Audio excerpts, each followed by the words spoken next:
Nothing quite prepares you for hearing your wife give you a performance review through the kitchen window while you're fixing the back fence. The sun was setting behind our picture-perfect suburban home, Angela's pride and joy, when her voice cut through the evening air like a rusty blade.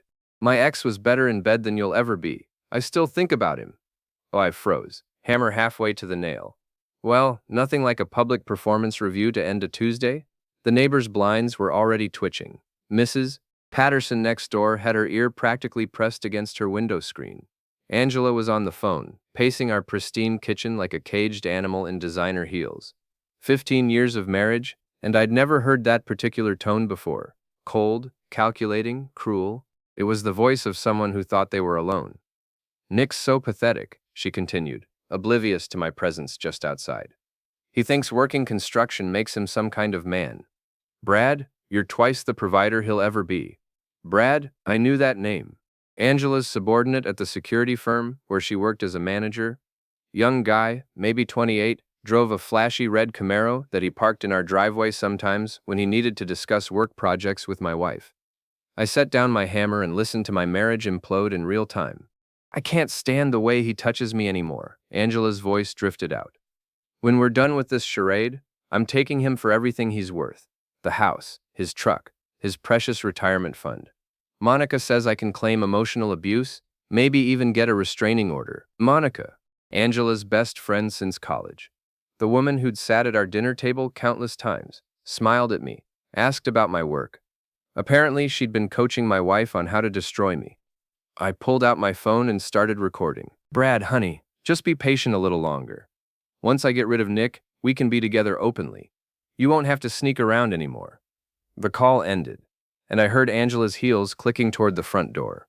I ducked behind the fence just as she emerged, checking her reflection in her phone camera before walking to the corner where Brad's Camaro waited.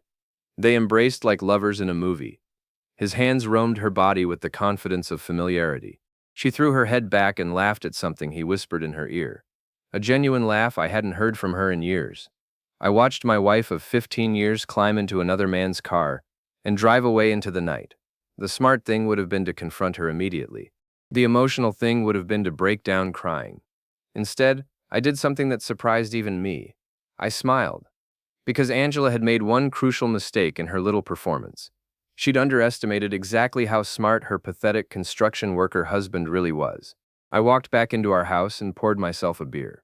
Then I got to work. First, I changed every password we shared. Banking, credit cards, streaming services, even the Wi-Fi. Angela would come home to a very different digital landscape. Next, I transferred half of our joint savings into my personal account, perfectly legal, since both our names were on it. Then I found what I was really looking for. Hidden behind Angela's jewelry box was a second phone, a cheap burner that Brad had been stupid enough to leave in my truck last month when I'd helped him move some furniture. I'd wondered why he'd been so nervous, constantly checking his pockets. Now I knew. The text messages were explicit enough to make a sailor blush. Hotel receipts, dinner dates at restaurants Angela claimed she was visiting with girlfriends, and photos that would definitely not be appropriate for Christmas cards. But the real goldmine was their planning conversations. "Monica thinks we should make Nick look unstable," read one message from Angela. "If he has a public breakdown, it'll help with the divorce proceedings." "What if he doesn't break?" Brad had replied. "Trust me, he will. Monica's got it all figured out. We just need to push the right buttons." I screenshotted everything, backed it up to 3 different cloud services, and emailed copies to myself from multiple accounts. Then I packed a bag with enough clothes for a week. Angela returned home around midnight, reeking of Brad's cologne, and trying to look like she'd been at her book club. She found me sitting at the kitchen table with my duffel bag beside me. "Going somewhere?" she asked, not even bothering to hide her smirk. "Somewhere I'm not second best," I replied, standing up and grabbing my keys. "Where will you go? You don't have any real friends, Nick. Everyone knows what you're really like." I paused at the door. "We'll see about that." As I walked past Brad's Camaro parked in our driveway, I took out my house key and carved a message into the paint. "Enjoy her lies." Then I disappeared into the night, leaving Angela to discover her new digital reality. The Rusty Anchor was the kind of dive bar where construction workers went to forget their problems, and where secrets spilled as freely as the cheap beer. I'd been nursing a whiskey for an hour planning my next move, when I spotted her in the shadows. Monica Chen sat in a corner booth, watching me with the intensity of a hawk studying a field mouse. Angela's loyal friend, the puppet master who'd been coaching my wife through her affair. She raised her glass in a mock toast when our eyes met. I walked over and slid into the booth across from her. Fancy meeting you here, Monica. Nick, she smiled like a shark. Heard you and Angela are having some troubles. Troubles? That's one way to put it. I signaled the bartender for another round. Tell me, how long have you been planning this little production? Monica's smile faltered for just a second. I don't know what you mean. Sure you do. The coaching sessions, the legal advice, the emotional abuse angle. Very creative. She recovered quickly, leaning back in her seat. Angela deserves better than you, Nick. She always has. Funny thing about deserving better, I said, pulling out my phone. Sometimes karma has other plans. I showed her a screenshot from the burner phone, a text where Monica detailed exactly how to manipulate me into a public breakdown. Her face went white. That's not legal? Actually, it is. Amazing what people leave lying around. I put the phone away. But here's what's really interesting, Monica. I did some digging into your background. Turns out you've got quite the history with married couples. The color drained completely from her face now. 3 years ago, you were sleeping with Tom Patterson. Yes, our neighbor Tom. His wife never found out because he transferred to Seattle before it got messy. 2 years before that, it was your boss at the accounting firm. Married man, 3 kids. You seem to have a type.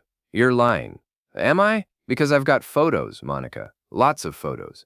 Turns out Tom's not very good at deleting his cloud storage. She stood up abruptly, nearly knocking over her drink. You can't prove anything. I don't have to prove it. I just have to share it.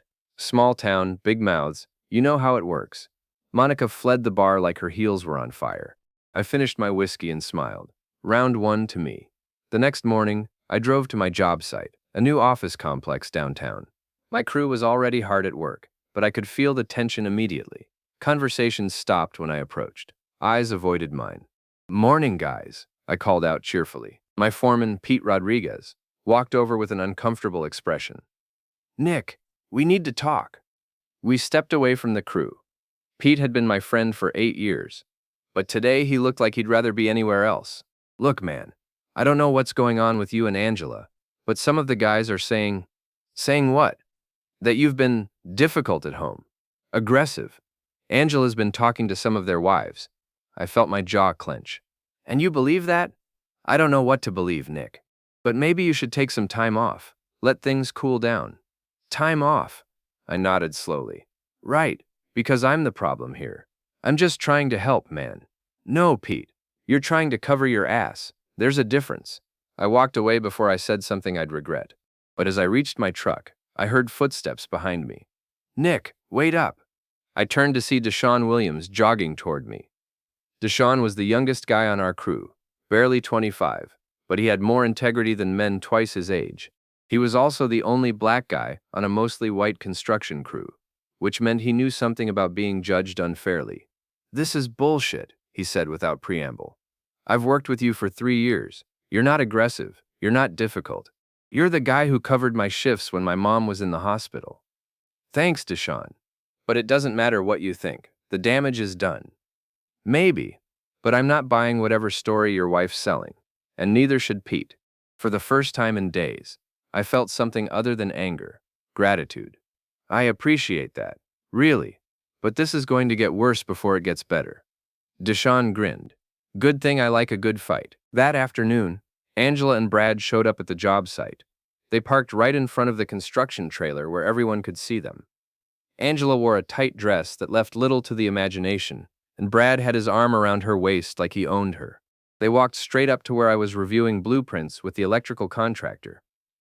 Nick, Angela said sweetly, we need to talk about the house. Every worker on the site stopped what they were doing. This was exactly what she wanted, a public spectacle. I'm working, Angela. This won't take long. She pulled out some papers. Divorce documents. I'm being generous with the terms. I glanced at the papers without taking them. Generous? That's hilarious. Brad stepped forward, puffing out his chest. Maybe you should listen to her, Nick. She's trying to make this easy for you. I looked at him, really looked at him. He was handsome in that generic way that women seem to like. Gym-built muscles, perfect teeth, expensive clothes. But his eyes were weak, coward's eyes. Easy, I repeated. Like sneaking around behind my back was easy? We weren't sneaking, Brad said, his voice getting louder. We're in love, something you obviously never understood. The job site had gone completely quiet now. Even the machinery had stopped. Love. I nodded thoughtfully. Is that what you call it? Because I call it fucking another man's wife while eating dinner at his table. Angela gasped dramatically. See? This is exactly the kind of behavior I've been dealing with. Crude, aggressive, unstable. Unstable? I laughed. Lady, I haven't even gotten started yet. Brad took another step forward. Maybe you need to learn some respect. That's when Deshaun appeared beside me, tool belt still on, looking like he was ready for whatever came next. Problem here? He asked casually. The tension ratcheted up another notch.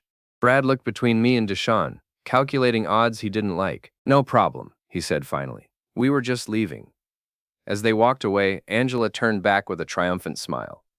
Enjoy your little tantrum, Nick. It's all going in my lawyer's report.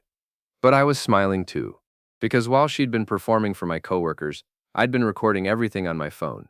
And Brad's threats were going to look very different in divorce court than Angela expected. Thanks, I told Deshaun. Don't mention it. But Nick?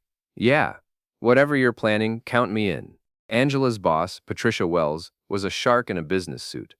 She ran the security firm with an iron fist and zero tolerance for anything that might damage the company's reputation, which made her the perfect person to receive an anonymous email containing photos of Angela and Brad's hotel rendezvous. I sent it from a coffee shop across town, using a fake email account and a VPN to cover my tracks. The subject line was simple. Thought you should know about your employees. The email contained everything: photos, text messages, hotel receipts showing they'd used the company credit card for their romantic getaway. I even included screenshots of Angela bragging about manipulating company expense reports to fund their affair. By noon, Angela's phone was buzzing nonstop. By 2 p.m., she was suspended pending investigation. By 5 p.m., she was officially terminated. I was replacing brake pads at Deshaun's apartment complex when she called, screaming, "You bastard! You sent those photos to Patricia." Photos? I asked innocently. What photos? Don't play dumb with me, Nick. You ruined my career. Actually, Angela, you ruined your career when you decided to steal from your company to fund your affair.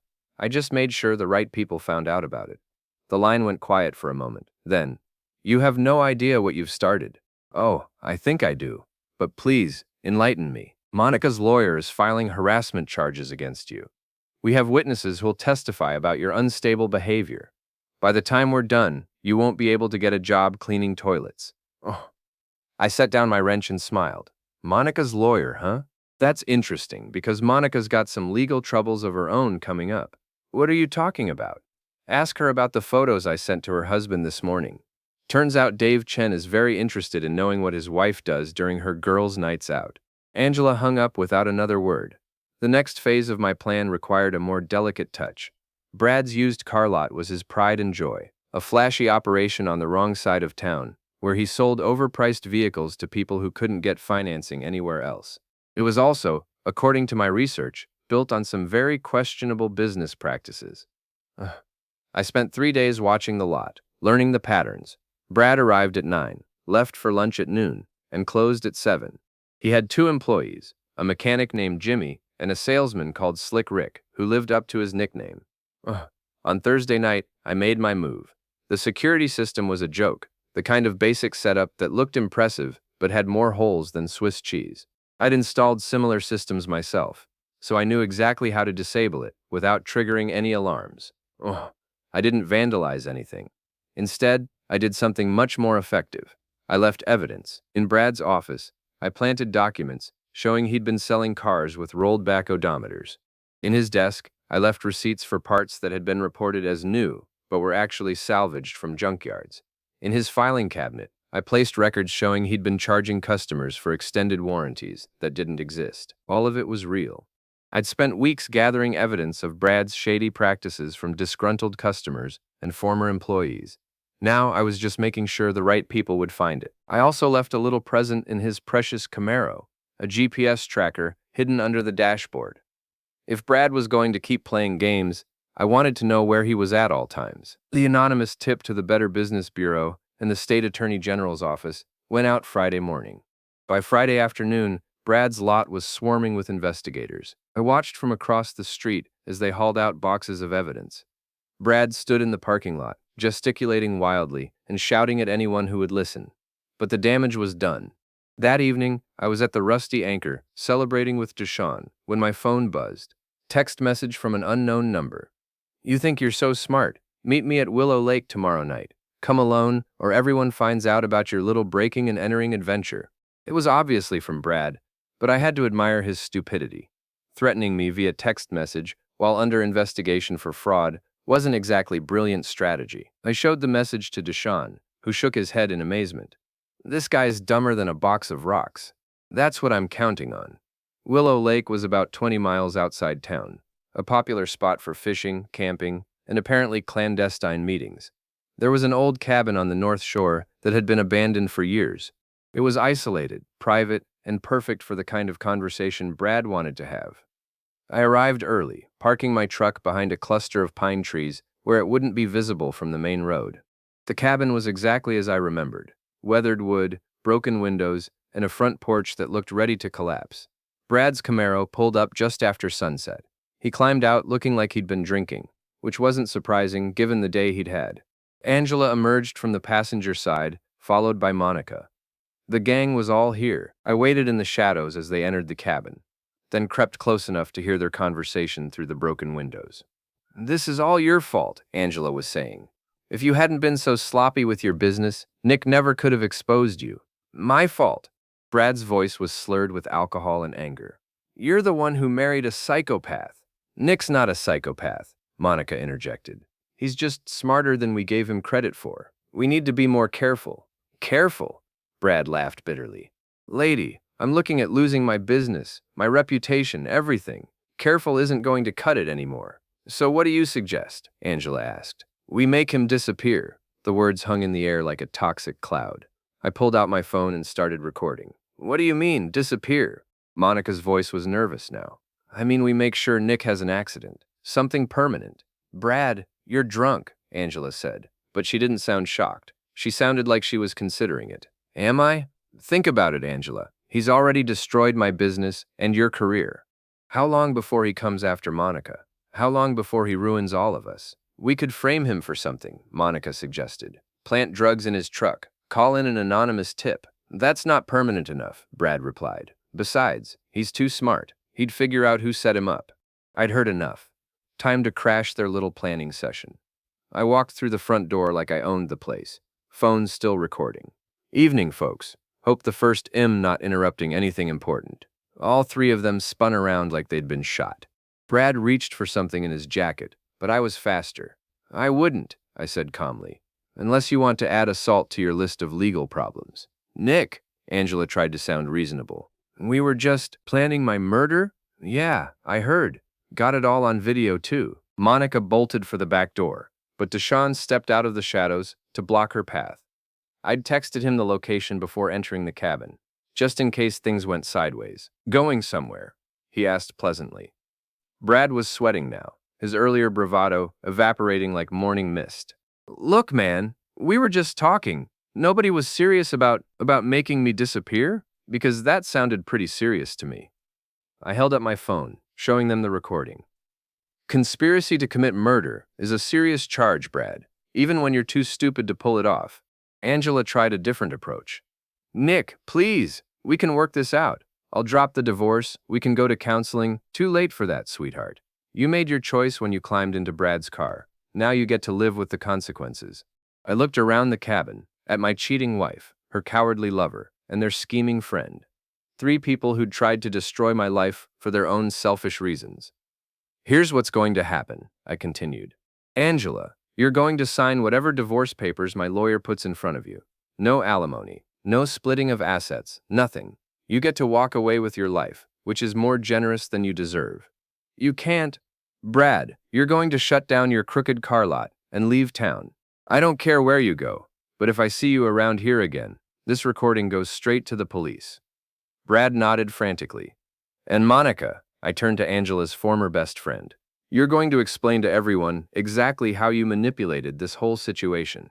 Every lie you told, every scheme you cooked up, every marriage you tried to destroy. Full confession, public apology, the works. And if we don't, Monica asked defiantly. I smiled. Then this recording goes viral, along with all the other evidence I've collected. Photos of your affairs, records of Brad's fraud, documentation of Angela's embezzlement. Your choice. The three of them exchanged glances, weighing their options. They didn't have any good ones. Fine, Angela said finally. But this isn't over, Nick. Yes, it is, I replied. It's been over for a long time. You just didn't know it yet. As we walked out of the cabin, Deshaun shook his head in amazement. That was some cold-blooded revenge, man. That wasn't revenge, I told him. That was just the warm-up. The Riverside Community Block Party was the social event of the year in our little suburb. Everyone attended. Families, couples, teenagers, elderly neighbors who rarely left their houses. It was the perfect venue for what I had planned. The event was held in Riverside Park, with a small stage for local bands and community announcements. Food trucks lined the perimeter, and folding tables were scattered across the grass for picnic-style dining. Angela loved this event because it gave her a chance to show off, to play the role of the perfect suburban wife. This year would be different. I arrived early, helping Deshaun set up the sound equipment. As the volunteer coordinator for the event, I had legitimate access to the microphone and PA system. Nobody questioned my presence or my technical preparations. Angela showed up around noon, wearing a sundress that probably cost more than most people's monthly car payments. She was alone. Brad had apparently taken my advice about leaving town, and Monica was nowhere to be seen. But Angela was putting on a brave face, working the crowd like a politician's wife. I watched her chat with neighbors, laughing at their jokes, playing the victim of a troubled marriage. She was good at it, I had to admit. If I didn't know the truth, I might have felt sorry for her. At 2 o'clock, I took the stage. Good afternoon, everyone. My voice boomed across the park through the PA system. I hope you're all enjoying this beautiful day and this wonderful community event. Polite applause rippled through the crowd. Angela looked up from her conversation with the mayor's wife, a puzzled expression on her face. You know, I've lived in this neighborhood for 15 years, I continued. And in that time, I've learned a lot about family values, about trust, about what it means to be part of a community. More applause, though Angela was starting to look nervous now. I've also learned that sometimes the people closest to us aren't who we think they are.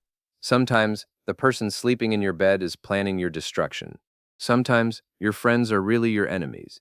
Sometimes the whole foundation of your life is built on lies. The crowd was paying attention now. This wasn't the usual community announcement. My wife, Angela Patterson, is here today. I gestured toward her, and several hundred heads turned in her direction. She's been telling people that our marriage is in trouble because I'm abusive, unstable, difficult to live with. Angela's face had gone white. She started pushing through the crowd toward the stage, but Deshaun intercepted her, gently but firmly guiding her back. What she hasn't told you is that she's been having an affair with her coworker, Brad Morrison. What she hasn't mentioned is that she stole money from her company to fund romantic getaways with her lover. What she's failed to share is that she's been planning to frame me for domestic abuse to improve her position in divorce proceedings. Gasps and murmurs swept through the crowd. Phones came out, recording everything. But that's not even the best part, I continued, warming to my theme. The best part is that her best friend, Monica Chen, has been orchestrating this whole scheme as revenge against me for firing her from a construction job 3 years ago. That's right, folks. My marriage was destroyed as payback for a workplace dispute. The crowd was buzzing now, neighbors turning to each other with shocked expressions. This was gossip gold. I have recordings of them planning to have me killed. I have photos of Angela and Brad together. I have financial records showing the embezzlement. I have text messages detailing their schemes. All of it will be posted online tonight for anyone who wants to see the truth. Angela had stopped trying to reach the stage. She stood frozen in the middle of the crowd, tears streaming down her face, as hundreds of people stared at her. But here's my favorite part, I said, pulling out my phone. Angela, honey, remember what you said about your ex being better in bed than me? I played the recording of her phone conversation, the one I'd captured that first night by the fence. Her cruel words echoed across the park through the PA system. Well, sweetheart, I said, looking directly at her. My ex was better in bed than you'll ever be, and I still think about her. The crowd erupted. Some people were laughing, others were shouting, and a few were applauding. It was chaos, and Angela was at the center of it. But I wasn't done yet. One more thing, I announced. Brad Morrison's car lot has been shut down by the state attorney general for fraud. Monica Chen has been served with divorce papers by her husband, who discovered her affairs. And Angela Patterson has been terminated from her job for embezzlement. Justice has a funny way of working itself out, doesn't it? I set down the microphone and walked off the stage to thunderous applause and shouting. The crowd surged around me, some people congratulating me, others demanding more details, everyone wanting to be part of the drama. Through it all, I could see Angela standing alone in the middle of the chaos, abandoned by her friends, exposed to her community, finally facing the consequences of her actions.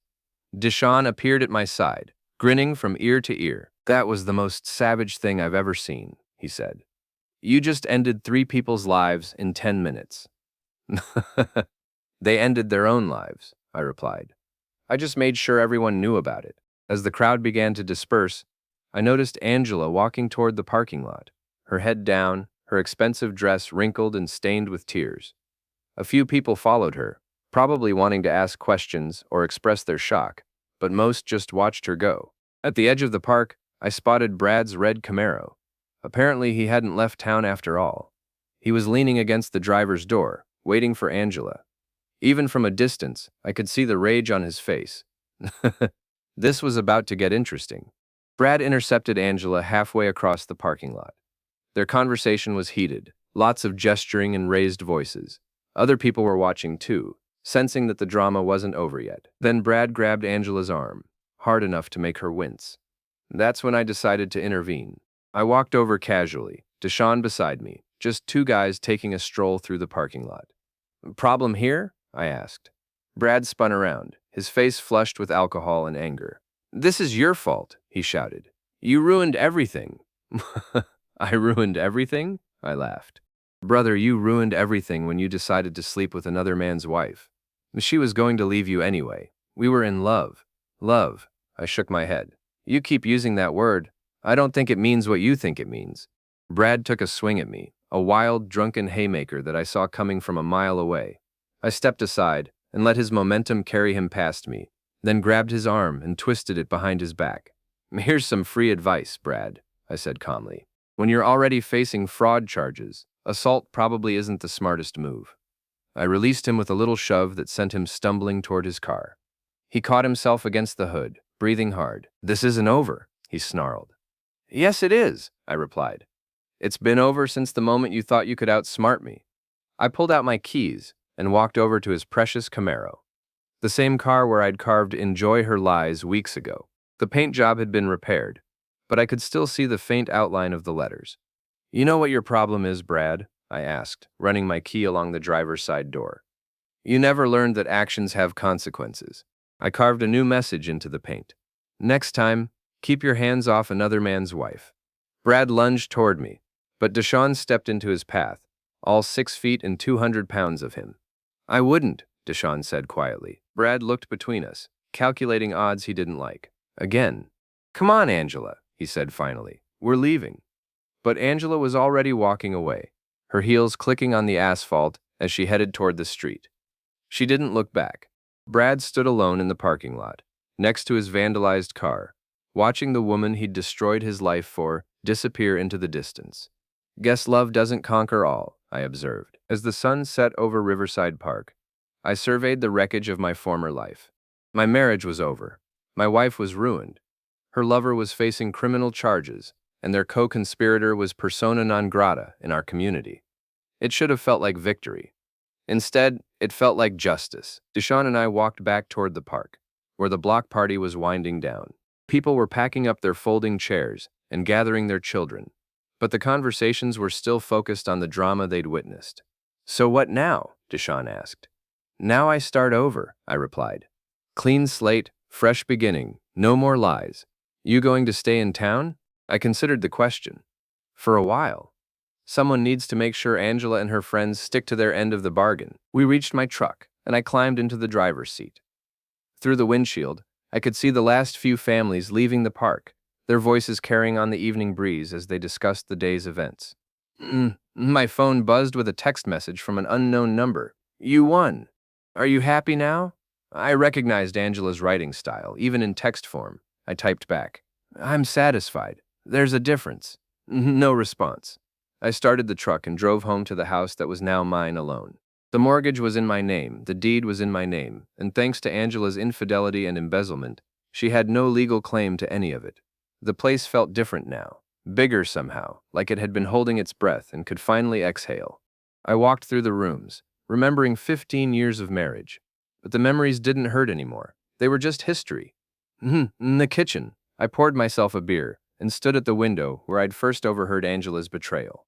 The fence I'd been fixing that night was still there, completed now, marking the boundary between my property and the world beyond. My phone rang. Deshawn's number. Turn on channel 7, he said without preamble. You made the news. I found the remote and switched to the local news station. There was my face on the screen, and footage from the block party, and a reporter standing in front of Brad's car lot with its closed by order of the state signs. In what can only be described as a public airing of dirty laundry, the reporter was saying. A local construction worker used a community event to expose his wife's affair and her alleged criminal activities. The story has already gone viral on social media, with videos of the confrontation being shared thousands of times. They played clips of my speech, edited for time, but capturing the essential moments. Then they showed Angela fleeing the park, Brad's arrest for assault, and Monica Chen's house with all the lights off and newspapers piling up on the front porch. The three individuals named in today's allegations could not be reached for comment, the reporter concluded. But sources close to the situation say, this is far from over. I turned off the TV and finished my beer in the gathering darkness. They were wrong, of course. It was over. It had been over the moment Angela chose betrayal over loyalty, the moment Brad chose greed over integrity, the moment Monica chose revenge over friendship. I just made sure everyone knew it. Outside, the neighborhood was settling into its evening routine. Porch lights were coming on, dogs were being walked, children were being called in for baths and bedtime stories. Normal life, continuing as it always had, with one less lie poisoning the well. Tomorrow I would start rebuilding. New job, new friends, new possibilities. But tonight, I was content to sit in my kitchen and savor the silence of a house finally free of secrets. The last laugh, as it turned out, was mine after all.